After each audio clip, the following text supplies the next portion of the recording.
back up. Do you hear me?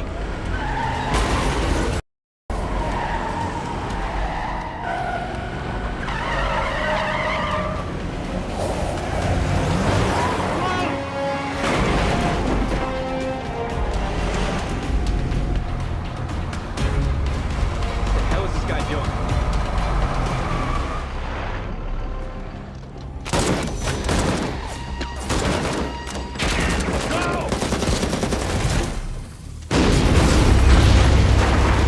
Sound roll and action.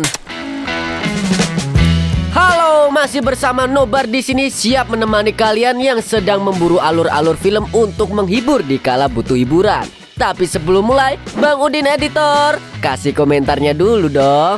Nah, tanggung jawab Min, gara-gara lu HP gua jadi sering dipinjem sama emak gua. Emak gua auto beli HP baru cuma buat nonton Nobar. Weh, gak apa-apa bang, rezeki di bawah telapak kaki emak.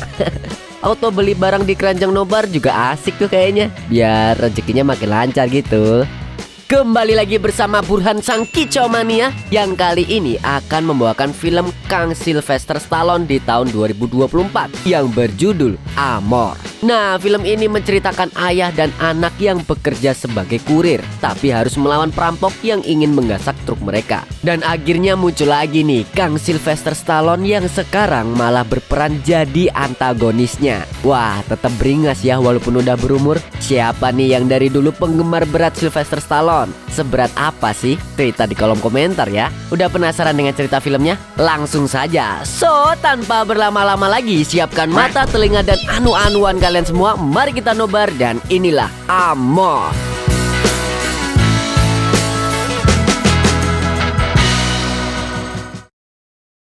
Film ini kita awali dengan menunjukkan sosok pria bernama James yang hidup sendiri di rumahnya. Terlihat bahwa James terbangun di jam 7 pagi dan langsung menuju kulkas untuk mengambil sebuah kotak jus jeruk yang ternyata berisi minuman khas bekonang favoritnya.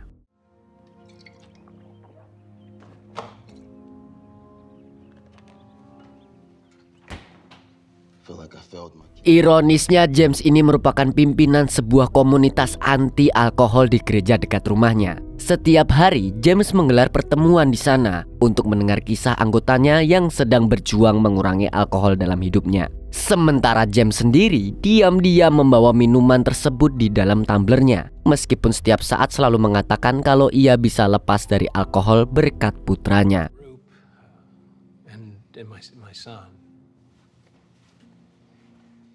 Semua orang di komunitas tersebut mengira kalau James adalah orang yang sukses meninggalkan kebiasaan buruknya dan kini sudah hidup bahagia karena bekerja bersama putra tunggalnya. Serta ia juga udah bisa nyaingin Dr. Tirta perihal ngomongin buruknya alkohol dalam hidupnya. Cuman kurang bikin channel YouTube aja.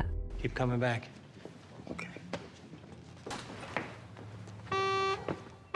James sekarang bekerja di sebuah agensi keamanan yang bertugas menjadi kurir bersama anaknya, yaitu Casey. Setiap hari Casey selalu menjemput ayahnya di gereja, kemudian berangkat bersama-sama menuju kantor mereka. Dan pagi ini sepanjang perjalanan Casey menceritakan istrinya yang sedang hamil, hingga Casey menanyakan alasan ayahnya yang tidak ingin hadir di acara 7 bulanan kehamilan Sarah, istri Casey. Sarah said she didn't get your RSVP for the baby shower. The mail? Sebenarnya Casey tahu kalau saat ini ayahnya masih berduka akibat kehilangan istrinya alias ibunya Casey. Itulah sebabnya James sempat kecanduan alkohol selama bertahun-tahun, layaknya cowok-cowok yang sedang putus cinta. Meskipun yang sekarang Casey tahu hanyalah ayahnya sudah sembuh dari kecanduan itu. 6 years sober today, big guy. Huh?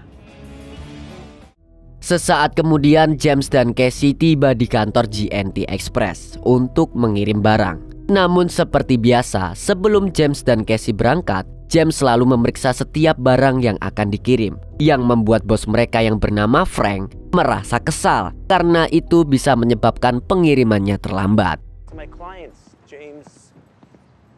Setelah memeriksa semua barang, James dan Casey kemudian memindahkan barang-barang kiriman itu ke truknya. Dan tiba-tiba saja, Oh my god.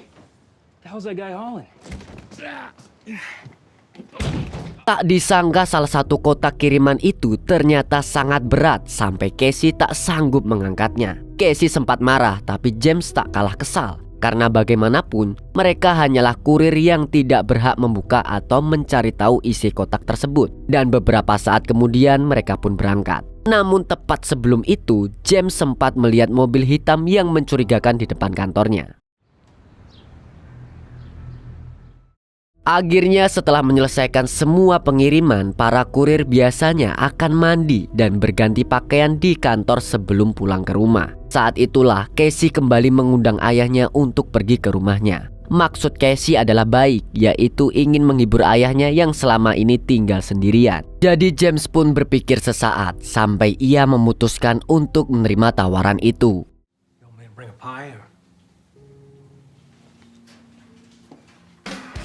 Maka malam itu juga James pergi ke rumah Casey dan langsung disambut oleh Sarah. James pun beralasan kalau ia ingin memakan masakan Sarah. Setelah itu James menceritakan masa kecil Casey yang membuat Sarah merasa sangat terhibur. Cheers. Pada intinya suasana malam itu terasa sangat hangat. Dan untuk sesaat James dapat melupakan kesedihannya setelah ditinggal sang istri beberapa tahun yang lalu. Sementara di lain tempat, barulah kita bisa melihat Mamang Sylvester Stallone ini yang kali ini berperan sebagai perampok bernama Rook. Di scene ini terlihat Rook CS tengah mempersiapkan senjata lengkap dan Rook ditelepon oleh seseorang yang menyalahkannya karena terlambat. Let's do it. Dan keesokan harinya, seperti biasa James berada di gereja sebelum Casey menjemputnya. Setelah itu mereka baru berangkat ke kantor dan langsung memeriksa semua barang yang akan dikirim. Hingga James menemukan perbedaan jumlah barang di dalam catatan pengiriman. There are 4 cases.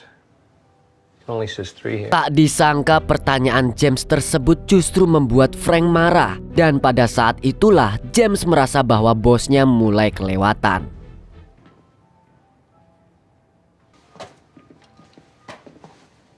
James rupanya tanpa sadar masih menyimpan kemarahan itu hingga ia berangkat mengirim barang. Casey adalah orang pertama yang menyadarinya dan berusaha menenangkan ayahnya. Tapi kali ini James benar-benar marah. Ia menyesal telah menuruti permintaan Frank karena saat ini posisi mereka serba sulit. Walaupun hanya sebagai kurir, tapi mereka harus bertanggung jawab atas barang yang dikirim. Padahal mereka juga tidak tahu apa saja barang-barang itu. Siapa tahu berbentuk penyucian uang atau pengiriman barang haram yang suatu saat bisa membuat mereka jadi kambing hitam. Let's try to make it one.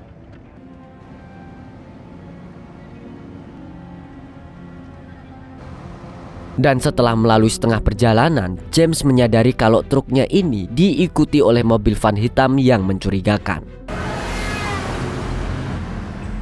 James pun langsung waspada. Ia berusaha menghindari van hitam tersebut hingga akhirnya hal itu tentu mengejutkan Casey. Ia spontan panik dan berusaha menghubungi rekan kerja mereka melalui radio. Sialnya tidak ada satupun yang menerima pesan tersebut karena lokasi tersebut memang sepi dan susah sinyal. James pun menyadari kalau bantuan tidak akan datang dalam waktu dekat. Untuk itu James berusaha mengendarai truknya melalui jalur berbeda dengan harapan mobil van tersebut bisa pergi dan menghilang. 4-7, we have... Hello! Right. Sayangnya harapan tinggal harapan. Truk James kali ini justru menuju sebuah jembatan yang sepi. Dan tak disangka mobil van itu telah disusul oleh kawannya yang kini menghadang pergerakan James. How is this guy doing? Sekarang James tak bisa berkutik lagi. Ia benar-benar dikepung oleh kawanan perampok bersenjata lengkap yang dipimpin oleh Mamang Sylvester alias Rook.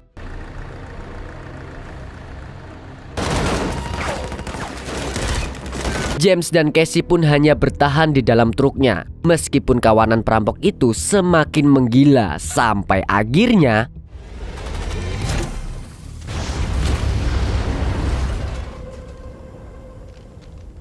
begitu dihantam bom, James dan Casey segera mencari cara untuk keluar dari truk tersebut. Sebagai seorang ayah yang merupakan mantan anggota polisi, James berusaha bersikap tenang, apalagi menghadapi Casey yang tampak begitu panik saat tragedi ini terjadi. James lantas meminta Casey untuk bersiap dengan pistolnya, karena setelah itu mereka akan menghadapi para perampok dengan adu tembakan. Ketepatan James dan Casey berhasil membuat dua perampok di sana tumbang. Tapi tiba-tiba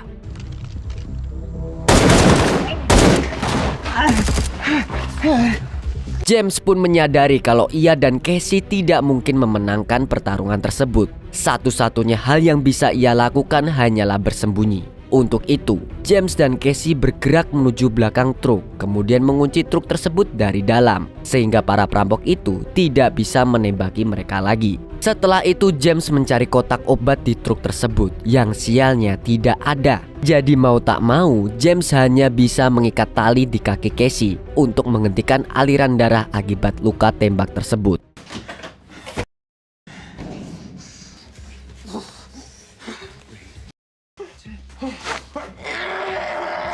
Sekarang setelah Casey mulai tenang, James ingin menelpon bantuan dan menunggu bantuan tersebut datang. Sayangnya, ponsel James tidak bisa menerima sinyal, sehingga ia dan Casey akan terkurung di dalam truk entah untuk berapa lama. Karena James menyadari bahwa orang-orang itu adalah perampok profesional yang tak mungkin memberikan dirinya dan Casey akan keluar hidup-hidup. Sementara itu di luar truk, Rook sesungguhnya merasa bingung karena misinya tidak berjalan sesuai rencana. Oleh karena itu, Rook berusaha melakukan negosiasi yang tanpa diduga ia telah mengetahui identitas James dan Casey. Anybody home? Rook yang menyadari jika Casey tertembak memberi tawaran untuk membawa Casey ke rumah sakit asalkan James dan Casey keluar dari truk tersebut. Namun sebagai mantan polisi, James tahu kalau itu hanya akal-akalan perampok untuk menggasak barang berharga dari truk tersebut. Dan James pun juga tahu kalau para perampok itu tak mungkin membiarkan saksi kejahatannya akan hidup normal. No bullshit, man. We both know you didn't do it. Bad choice. Di sisi lain, Casey menyadari kalau barang kiriman mereka pagi ini memang lebih banyak dari biasanya. James pun jadi teringat tentang perbedaan jumlah barang dengan catatan yang diberikan oleh Frank. Maka dengan begitu, James langsung membuka beberapa box kiriman yang ada di truk tersebut, yang ternyata berisi uang dan emas senilai jutaan dolar.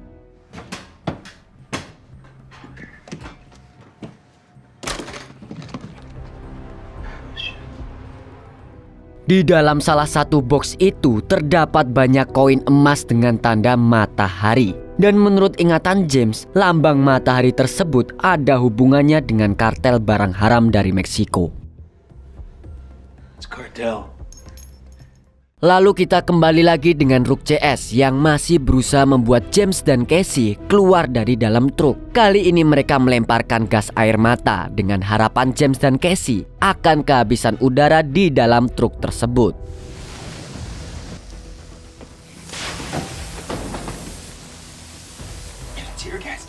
Sebenarnya perkiraan itu tidak meleset. Begitu gas air mata mengeluarkan asap, James dan Casey langsung merasa sesak napas. Namun sekali lagi, James dan Casey tidak mungkin keluar dari box truk itu. Dan untungnya Casey bisa berpikir cepat. Ia punya ide menggunakan spons yang dijadikan pengaman di dalam box kiriman untuk menutup lubang-lubang di kotak truk tersebut, supaya asap gas air mata tidak berhembus ke arah mereka.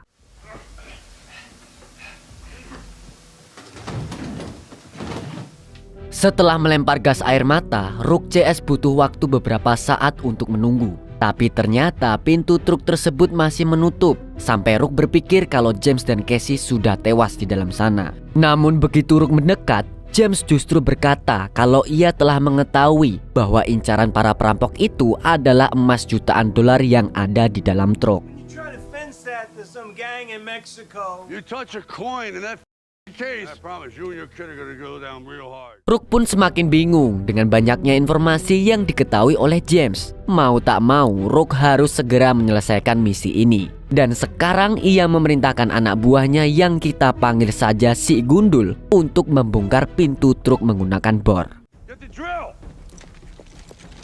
Sementara itu cuaca di daerah tersebut sangatlah panas. Sampai-sampai anak buah Rook yang suka emosi dan tidak suka menabung, yang bukan lain adalah Samidi, tiba-tiba marah karena urusan truk ini benar-benar di luar dugaan. Right, yeah. If you don't crack that truck open soon, I'm gonna crack you in the 44 club.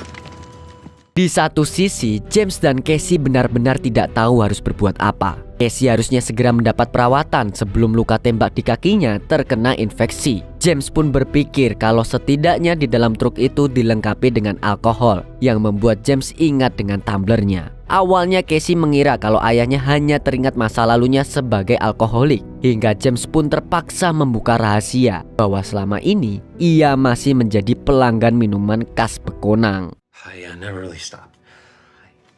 Pengakuan James itu pun membuat Casey terpana. Sesaat kemudian, Casey langsung menyalahkan ayahnya. Selama ini Casey mengira kalau ayahnya hanya berduka tentang ibu Casey. Tapi melihat James yang tak ingin mendengar kata-kata Casey tahu kalau itu sifat keras kepala milik ayahnya yang tidak akan pernah sembuh. Bahkan gara-gara sifat itulah yang pada akhirnya merenggut nyawa ibu Casey. Dan adegan pun beralih pada scene di masa lalu ketika James mengajak istri dan putranya untuk berkemah.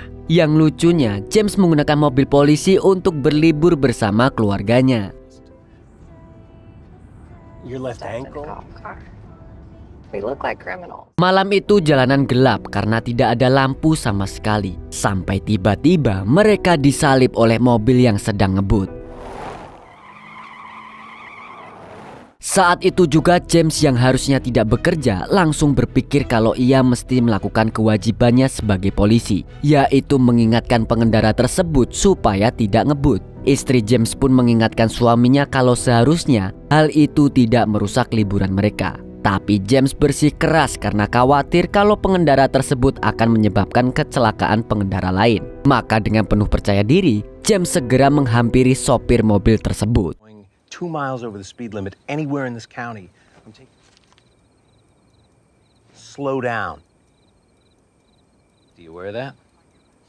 Yes, sir. It won't happen again. Yeah? Sesaat kemudian James menyelesaikan urusannya. Ia pun berpikir kalau sebentar lagi bisa berlibur dengan tenang. Hingga tiba-tiba saja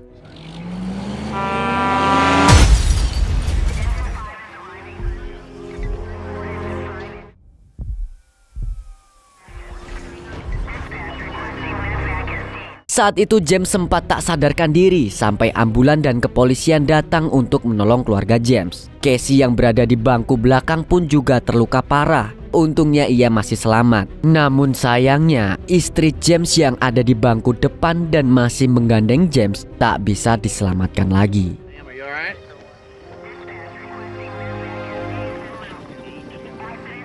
Masa lalu itulah yang terus membuat James menyesal. Sampai akhirnya Casey merasa iba dan meminta James untuk memaafkan dirinya sendiri. You admit that she's gone because of a stupid accident. Tak lama setelah itu James memeriksa botol minumannya yang ada di bagian depan truk. James pun mencari cara untuk mengambil botol tersebut dengan membuat sebuah pengait.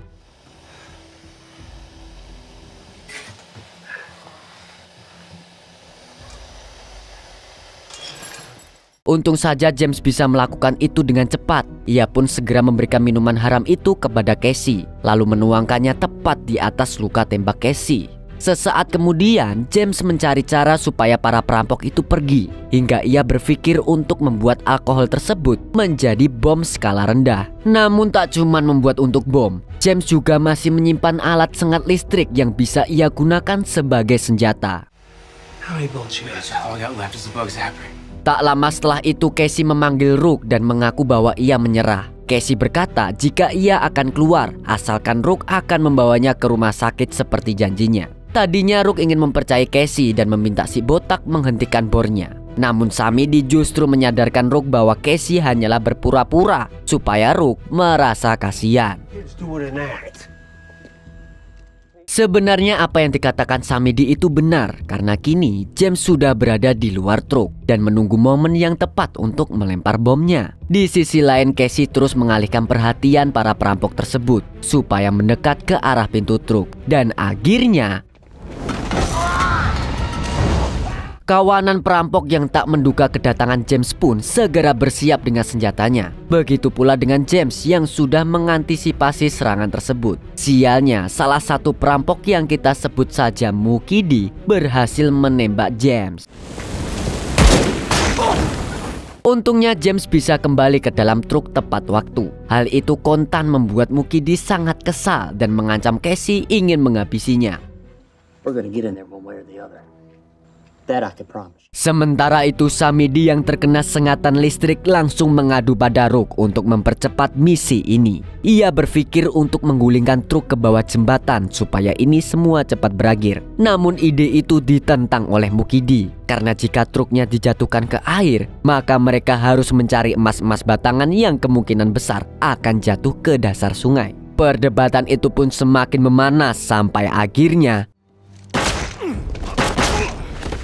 Samidi rupanya benar-benar tidak sabar. Dengan emosi yang memuncak, ia mendorong truk tersebut menggunakan fan hitamnya. Dan begitu truk itu tiba ke tepi jembatan, ia segera meledakkannya. James dan Casey yang masih berada di dalam truk pun segera menyelamatkan diri. Sialnya, air sungai masuk ke dalam truk dengan begitu deras. Sementara kaki Casey masih terjebak di antara barang-barang yang ada di dalam truk.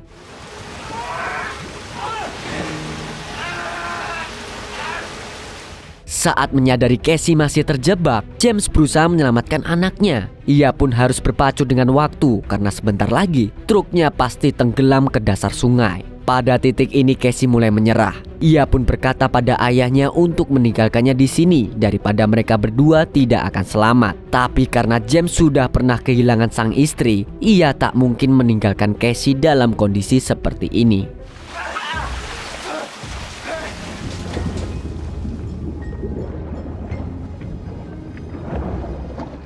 Akhirnya dengan kekuatan sang ayah sekaligus keajaiban dari Tuhan, James berhasil membawa Casey keluar dari truk tersebut.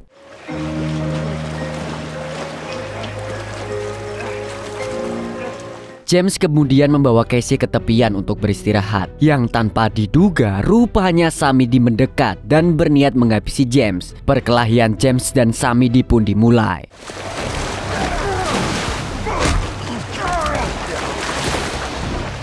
Pergulatan itu sebenarnya cukup alot. Hingga Samidi melihat Casey yang tak berdaya, ia langsung mengambil pistolnya. Namun tiba-tiba